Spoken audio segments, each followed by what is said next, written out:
Olá, queridas irmãs e queridos irmãos, sejam todos muito bem-vindos a mais uma aula da nossa Escola Bíblica Dominical dos Adolescentes da Igreja Presbiteriana de Botafogo. Aqui é a Letícia e hoje a gente vai continuar estudando os Evangelhos. Na verdade, a gente vai agora para o livro de Atos, seguindo aí as nossas lições. Quem está acompanhando já sabe que a gente tem estudado aí ao longo dos últimos meses uma coleção de revistas que é focada aí para o estudo da história da redenção, ou seja, a história da Bíblia, né? Como a Bíblia é a história da redenção, do plano de redenção de Deus, que é concretizado aí com Jesus Cristo, enfim. E a gente já está, acho que na revista 5, que explora aí os acontecimentos narrados pelos evangelhos, que são os primeiros livros da Bíblia, Mateus, Marcos, Lucas e João, e o livro de Atos. E agora a gente está na lição 11 já dessa nossa nova revista, e a gente vai estudar o livro de Atos, porque a gente vai pensar um pouco sobre o conteúdo da mensagem apostólica. A mensagem apostólica é a mensagem dos apóstolos, né? Os apóstolos foram aqueles caras, aquelas pessoas que estavam com Jesus, que comeram com ele, que caminharam com ele, que foram chamadas por ele, que testemunharam seu ministério, a sua morte, a sua ressurreição. Aqueles são os apóstolos, né? Aqueles amigos de Jesus, aqueles que aprenderam com Jesus e que depois da morte e da ressurreição de Jesus foram incumbidos aí de uma tarefa especial, de uma missão especial, que era proclamar aquela mensagem, proclamar aquilo que Jesus tinha ensinado para eles por todo o mundo, só isso, né? Então, a gente viu um pouco sobre isso nas últimas duas lições. Essa lição, obviamente, é uma continuação das anteriores, e a gente estudou, né, aí que não só eles, os apóstolos, mas nós também somos comissionados a proclamar o Evangelho, né? Proclamar, pregar, falar sobre as boas novas, né? Falar sobre o reino de Deus, falar sobre tudo isso. Eles receberam essa missão e ela se estende a nós hoje em dia como Igreja de Cristo. A gente viu também nas últimas lições, né, só recapitulando aqui para quem esqueceu, para quem, enfim, não tá lembrado, mas a gente também aprendeu, também vimos aí que Jesus nos capacita para isso quando ele envia o seu Espírito Santo, assim como ele capacitou os apóstolos ali no dia que tem a descida do Espírito Santo, que dá poder para eles proclamarem o Evangelho. Ele também nos capacita com o seu Espírito Santo, né, que está aí conosco. Enfim, mas com toda essa informação, né, pode ser que você tenha ficado ainda se perguntando, ok, eles foram chamados e capacitados para proclamar as boas novas, essa mensagem, mas que mensagem é essa? Você pode, para quem ainda esteja em dúvida, a aula é essa, que a gente vai solucionar essas dúvidas, eu espero. A gente vai aprender um pouco, então, sobre a mensagem entregada pela igreja primitiva. A igreja primitiva foi ali aquela comunidade que foi se formando após as primeiras pregações dos apóstolos, né? Aquela comunidade primitiva de primeira, né? De iniciante, inicial, da primeira igreja, né? A primeira comunidade formada ali a partir das pregações dos apóstolos. E com isso a gente vai entender um pouquinho melhor também como nós devemos pregar o Evangelho, né? Olhando aí para o que os apóstolos fizeram, para como que isso foi acontecendo, sobre o que eles falavam, né? Qual é esse assunto aí que estava todo mundo falando? A gente vai perceber principalmente aí no primeiro grande discurso, na primeira grande pregação de Pedro, que é lá no dia de Pentecostes. A gente vai perceber que essa mensagem se concentrava principalmente em 3 tópicos, né? Pedro fala, né? A gente vai ver, e a mensagem aí da igreja primitiva falava sobre o cumprimento das profecias, né, em Jesus, porque as profecias do Antigo Testamento, muitas são cumpridas em Jesus. Eles vão falar também sobre a vida de Jesus, né, sobre todos os eventos ali da sua vida, da sua pregação, do que ele fez, da sua morte, da sua ressurreição. Eles vão falar também sobre a conversão, né? Então a gente vai pensar um pouco sobre e perceber aí na Bíblia como que eles fizeram isso e o que isso pode nos ensinar, né? Mas primeiro eu quero convidar vocês a orarem comigo antes da gente começar a nossa aula. Vamos orar. Pai querido, muito obrigada pela oportunidade de estarmos aqui estudando a Tua Palavra e aprendendo contigo. Eu peço para que o Senhor se faça presente nesse momento, ilumine os nossos estudos, envie o Teu Espírito Santo para nos guiar pelas Tuas Escrituras Sagradas. Eu peço para que o Senhor fale ao coração de cada pessoa que está assistindo e nos ajude a aprender e a tirar bastante coisa boa aqui desse momento, dessa aula. Em nome de Jesus, amém. A gente sabe que ao longo da vida de Jesus, muitas profecias do Antigo Testamento foram cumpridas, né? Desde o seu nascimento até a sua morte e a sua ressurreição. Lá em Mateus 1, né, logo no início dos evangelhos, a gente já tem prova disso, né? Porque ele faz referência em Mateus 1, 23, por exemplo, né? Só um exemplo. A profecia lá de Isaías 7, que fala: eis que a virgem conceberá e dará à luz um filho, e ele será chamado pelo nome de Emanuel, que quer dizer Deus conosco. Mais pra frente, em Mateus 2 também, ele fala sobre uma profecia de Malaquias, né? Sobre Belém, que seria de onde viria o Salvador, olha só. E tu, Belém, terra de Judá, não és de modo algum a menor entre as principais de Judá, porque de ti sairá o guia que há de apacentar a meu povo Israel. Essas são ali duas que a gente vê no nascimento de Jesus, mas ao longo de toda a sua vida, né? Até você deve se lembrar de Isaías 53, né? Que é um capítulo impactante ali da profecia de Isaías, que fala sobre o sofrimento do servo do Senhor, que pode ser totalmente comparado ao sofrimento de Jesus na cruz. Enfim, recomendo até que você depois dê uma olhada.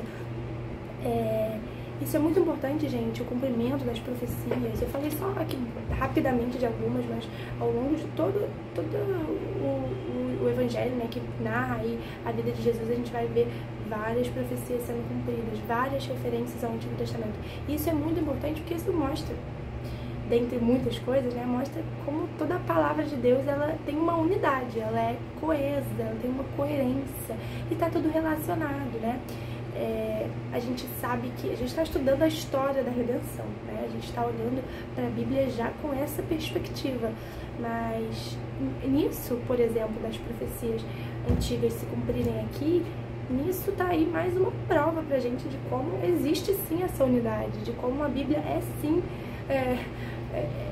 coesa e conta uma história de redenção, sabe? A gente não tem no Novo Testamento nada que seja contrário ao que o Antigo Testamento ensinou. O Novo Testamento complementa, esclarece o Antigo Testamento. Então, assim, às vezes a gente ouve um discurso de que o Antigo Testamento ele não tem nada a ver com o Novo, de que a Bíblia tinha que ser revisada, de que é só o Novo Testamento que importa e o Antigo Testamento não, a gente não devia se preocupar muito, só porque, claro, por questões ali contextuais da história do povo judeu, tem algumas partes que a gente não compreende, às vezes, com tanta facilidade no Antigo Testamento. No Novo também, mas no Antigo isso acontece mais. Então, às vezes, surge esse discurso errado de que as coisas, de que tem que separar, de que o Novo Testamento contradiz o Antigo, mas isso é mentira, gente, isso não é verdade. O Antigo Testamento mostra a espera aí pelo Salvador que vem no Novo Testamento. Então é uma história só, não tem isso de que um contradiz o outro, de que um é melhor que o outro, um é pior, não existe. Enfim, me lembrei disso agora, aí quis comentar. Mas a questão profecias, né? Pedro, então, no seu discurso ali, depois de Pentecostes, vai falar sobre algumas profecias também. Você deve se lembrar, né, que aí tem os acontecimentos de Pentecostes, que desce um fogo do céu, né, como é que é, gente? Umas línguas, era essa a palavra, umas línguas de fogo, e aí vem um vento impetuoso, e as pessoas começam a profetizar e ficam cheias do Espírito Santo, e enfim, é uma coisa ali muito impactante que acontece, e as pessoas que estavam em Jerusalém vendo o que estava rolando ali de fora, ficaram muito curiosas com tudo que estava acontecendo, acham até que o pessoal estava bêbado e era muito cedo, né, era de manhã, então é uma coisa um pouco esquisita. E aí, enfim, acontece enquanto tá rolando isso, o Pedro se levanta e prega ali o seu primeiro sermão, A gente falou sobre isso, acho que nas últimas aulas também, né? Sobre esse sermão de Pentecostes, mas a gente está relembrando também hoje. Nesse sermão ele prega sobre o significado da morte, da ressurreição, da ascensão de Cristo, do derramamento do Espírito Santo. Ele vai explicar aquilo que está acontecendo ali, né? Tipo, calma aí, galera, pera aí, presta atenção. Isso aqui que está acontecendo, na verdade, ninguém tá bêbado não. Isso é cumprimento da profecia de Joel, olha só. Pedro vai então fazer referência a uma profecia que tá aqui a partir do versículo 16, né? Que ele vai falar antes, no versículo 15, que não, ninguém tá embriagado, tá cedo pra isso, né? Ele fala que é a terceira hora do dia, pra dizer que eu acho que era 9 horas da manhã, né? Pela contagem que eles faziam ali do tempo. E aí ele fala assim, a partir do... A gente está em Atos 2, tá? Que eu não falei. Atos 2. A partir do versículo 16, ele fala assim, o que ocorre é o que foi dito por intermédio do profeta Joel. E acontecerá nos últimos dias, diz o Senhor, que derramarei do meu espírito sobre toda a carne. Vossos filhos e vossas filhas profetizarão. Vossos jovens terão visões e sonharão vossos velhos. Até sobre os meus servos e sobre as minhas servas derramarei do meu espírito naqueles dias, e profetizarão.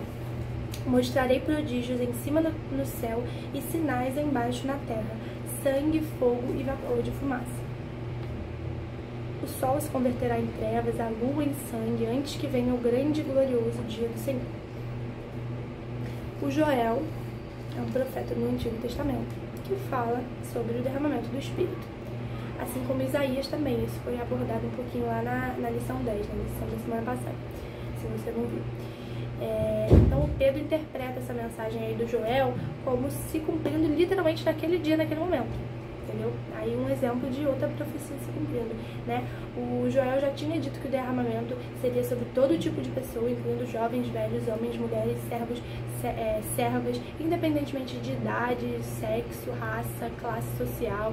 O dom incluiria todos que se arrependessem e crescem. E o Pedro alarga ainda mais a tela, porque depois ele vai falar sobre a possibilidade de outros povos incluídos nisso aí, além dos judeus. Mas então tá bom, muitas profecias são cumpridas ao longo da vida de Jesus, os apóstolos na sua mensagem vão falar sobre isso. O Pedro fala aqui, a gente pegou um exemplo sobre a profecia de Joel, que Pedro interpreta como tendo se cumprido ali mesmo no dia de Pentecostes. Tá bom, mas um outro aspecto também muito importante da mensagem dos apóstolos, né, que a gente vai perceber em Pedro também aí nesse discurso, nesse sermão dele, são aí os eventos da vida e da morte de Jesus, né, da sua ressurreição.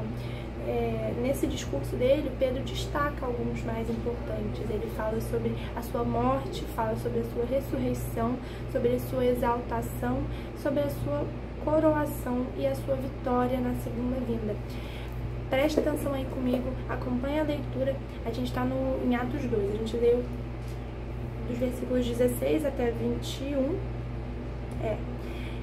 que ele fala sobre a profecia de Joel. Agora vamos ler a partir do versículo 23, ele está falando sobre Jesus, e aí ele diz o seguinte: sendo este entregue pelo determinado desígnio e presciência de Deus, vós o matastes, crucificando-o por mãos de iníquos, ao qual, porém, Deus ressuscitou, rompendo os grilhões da morte, porquanto não era possível fosse ele retido por ela.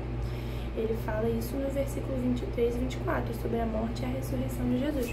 Depois ele vai falar mais, né, aí dos versículos 25 até o versículo 28, sobre uma profecia ali no livro de Salmos, né? Em Salmos 16, Davi fala um pouco sobre como o Senhor dá alegria a ele, como ele não deixaria na morte, não deixaria sua alma na morte, não permitiria que seu santo veja corrupção. E aí o que o Pedro faz aqui, traz essa profecia, né? E ele interpreta, ele explica que aquilo não se referia ao próprio Davi, porque o Davi, o patriarca e tal, ele morreu, foi sepultado, estava lá. Mas pro Pedro, né, ele interpreta e ele nos traz isso como sendo algo que faz referência a Jesus, né? Faz referência à ressurreição de Jesus, porque ele não, de fato, a sua alma não foi deixado na morte e ele não viu corrupção, né? Ele ressuscitou, a morte não pôde contê-lo. Então ele traz aí uma outra profecia e fala sobre a ressurreição de Jesus. Depois ele fala também sobre a sua exaltação, lá no versículo 33. Né? Ele fala sobre... Vamos ler a partir do versículo 32, ó. A este Jesus, Deus ressuscitou, do que todos nós somos testemunhas.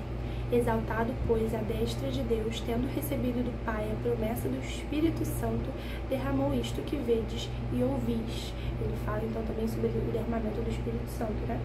Depois ele fala sobre a sua coroação, olha lá no versículo 34.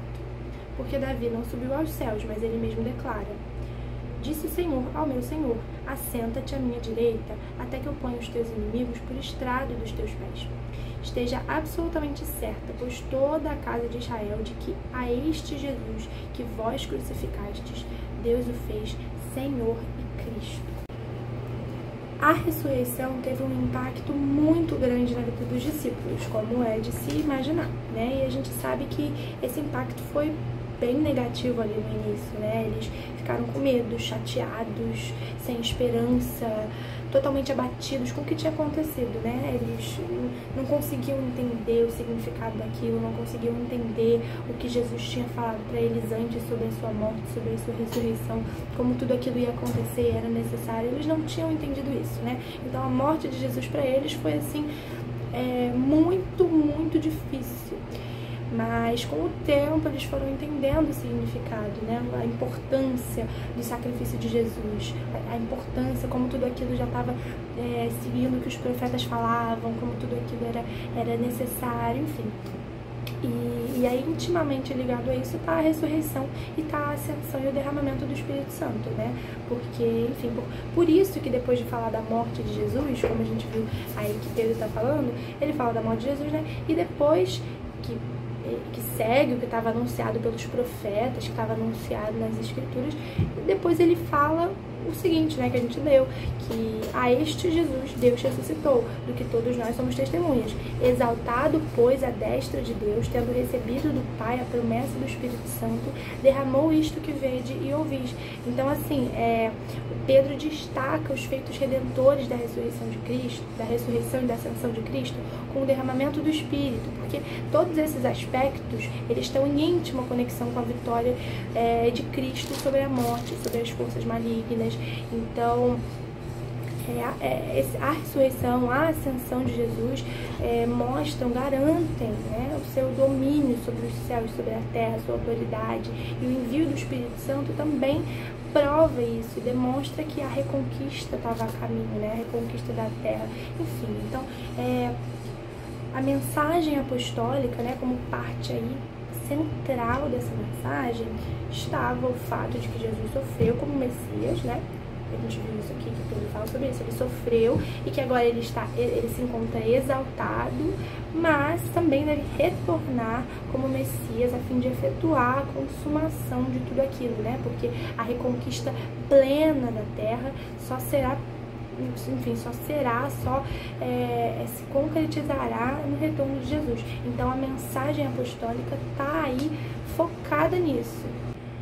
E é claro, gente, que a mensagem apostólica, né, essa mensagem sobre a qual a gente está falando, que tem até um nome diferente para ela, fica aí, anota aí, querigma, né? Ela é muitas vezes chamada de querigma, não sei se essa é a pronúncia certa, porque eu não falo grego, infelizmente, mas é uma palavra grega que quer dizer literalmente proclamação.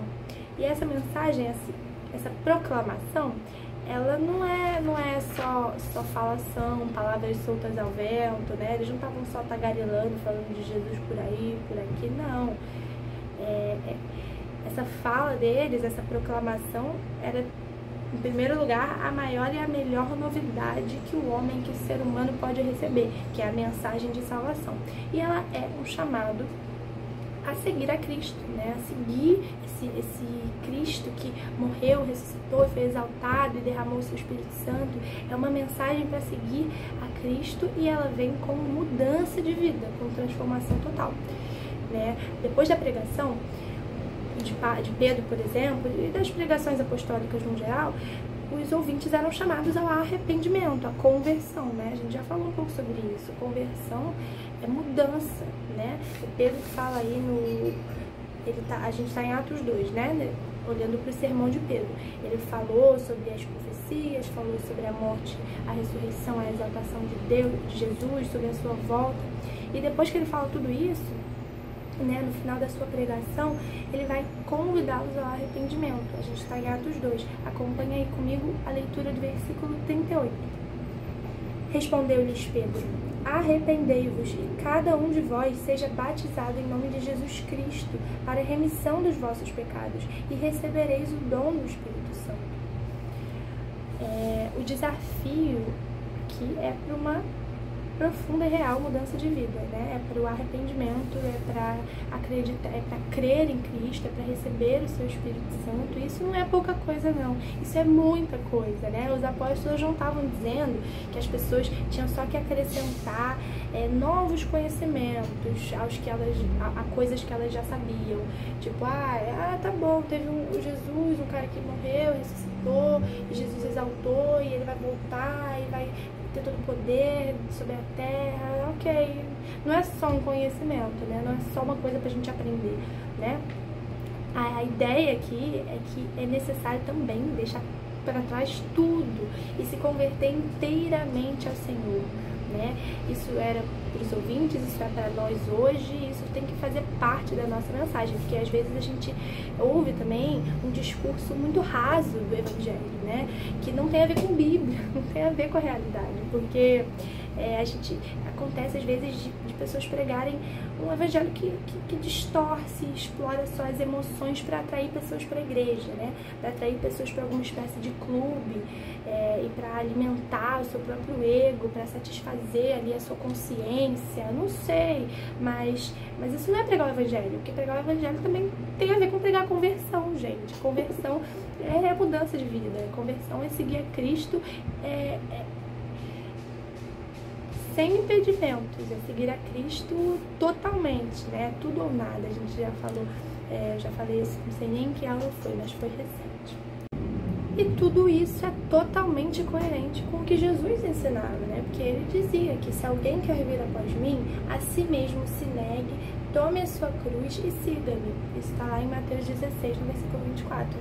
Então, enfim, o chamado à conversão é um chamado a uma vida de comprometimento com Jesus, né? Não só com seus ensinos, mas também com o próprio Jesus, né? Por isso que o dom do Espírito também é absolutamente necessário. Jesus declara, né? Jesus fala que a missão do Espírito Santo, ele promete aos seus apóstolos que viria um Espírito, né, para estar com eles depois que ele fosse embora. E ele declara que a missão desse Espírito é não só substituí-lo, mas também conceder aos convertidos um entendimento quanto a tudo que foi revelado, né? Então o Espírito Santo, gente, ele não só vai estar conosco, né, como Jesus, né, vai estar nos ajudando, nos fortalecendo, sendo nosso amigo, nos mostrando o amor de Jesus, o consolo, né? Ele é o consolador. Não só isso, né? Mas ele também nos dá entendimento. Toda vez que a gente começa aqui as nossas aulas, a gente pede para que o Espírito Santo nos guie, porque é o Espírito Santo quem abre os nossos olhos e nos ajuda a compreender a mensagem de Deus, nos ajuda a compreender o Evangelho e a nos apropriarmos disso, sabe? A gente precisa do Espírito Santo. Sem ele, não dá. Não vai acontecer. A gente pode ler uma coisa que está aqui na Bíblia sem o Espírito Santo e não entender, ou aquilo não vai mudar a nossa vida, aquilo não vai ter algum impacto sobre nós, sabe? A gente precisa do Espírito Santo o tempo inteiro. Então isso tem que ser também uma oração que a gente faz pedindo para que ele esteja conosco, sabe? Enfim. É isso, gente. Nós também somos chamados para pregar o Evangelho, para proclamar. E a nossa pregação tem que ter base bíblica. Ela não pode ser só sentimentalismo, não pode ser só emoção. A emoção é boa, né? Saber, muitas vezes a gente fica emocionado, né, com a mensagem, com o amor de Jesus, que nos constrange. Isso é válido, isso é verdade. Mas a gente precisa ter base bíblica, a gente precisa pregar a verdade. E a nossa pregação é legal também que ela tenha base ali na proclamação dos apóstolos, né? Eles podem servir de exemplo para nós, porque nós também somos incumbidos dessa missão de alguma forma, em algum grau, em algum lugar, de fazer a diferença, né? De falar sobre Jesus, de sermos testemunhas, né? Como a gente já falou. Então, a mensagem apostólica pode ser resumida assim, né? No que? No cumprimento profético da vinda, da vida de Jesus, na sua morte, na sua ressurreição e ascensão, no derramamento do Espírito Santo, na expectativa da segunda vinda e no chamado à conversão. E é isso. A gente precisa crer nessa mensagem, pregá-la a todos os povos, né? E aí não necessariamente todo mundo vai ter um chamado missionário de realmente ir para outros lugares falar sobre Cristo. Não precisa ser só isso, porque aqui onde a gente está, no Brasil, no Rio de Janeiro, em Botafogo, enfim, onde quer que você esteja, há pessoas que não conhecem a Jesus, né? No nosso povo há muitas pessoas que não conhecem a Jesus, às vezes até já ouviu falar, mas não conhece mesmo. Então, essa é a nossa missão, né? É levar Jesus para as pessoas, né? Nós somos capacitados e auxiliados o tempo inteiro pelo Espírito Santo, enfim. É isso, vamos fazer uma oração para terminar a nossa aula e eu agradeço a você que esteve até aqui comigo. Vamos orar? Senhor, muito obrigada por essa aula, por esse momento de reflexão, por esse momento de leitura da Tua Palavra. Eu agradeço pelo alimento espiritual que o Senhor nos concede na Bíblia. Eu agradeço porque podemos ler e compreender e pensar. Agradeço porque o Senhor nos envia o Teu Espírito Santo, nos capacita, Pai, para entender, para compreender o que está sendo dito. Eu peço para que o Senhor nos capacite para pregar o Evangelho, nos capacite para falar de Ti, como os apóstolos fizeram, Deus. Cuida de nós todos os dias, eu peço pela nossa igreja, pelos nossos adolescentes, por cada pessoa que está assistindo, Pai. Esteja conosco sempre. Em nome de Jesus, amém. Tchau, gente. Beijos. Até a próxima.